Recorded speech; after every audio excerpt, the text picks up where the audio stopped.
বন্ধুসকল, মই আজি অতি জৰুৰী কথা এটা ক'বলৈ এই পথাৰৰ মাজত লাইভত আহিছোঁ। আপোনালোকে বাৰু নিজৰ মানুহজনীক ভয় কৰে নেকি?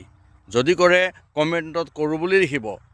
কিন্তু মই আচৰিত পাওঁ আপোনালোকে নিজৰ মানুহজনীক ইমান ভয় কিয় কৰে?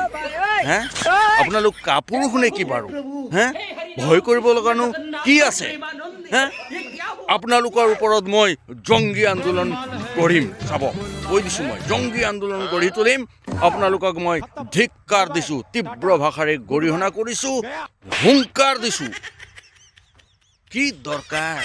আৰে ভয় কিয় কৰিব লাগে বাবা? নিজৰ মানুহজনীহে ইমান ভয় কৰি চলি কি হ'ব আপোনালোকৰ? হা, সাহস কৰক, সাহস কৰক। মানুহজনী কিমান ভয় কিয় কৰে আপোনালোকে?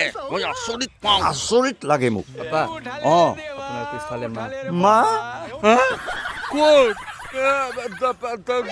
নহয় মানে কথাটো মানে নহয় মানে তেনেধৰণৰ কথা। ভয় কৰিব লগা নহয় মানে কৰিব লাগে অলপ অলপ ভয় কৰিব লাগে।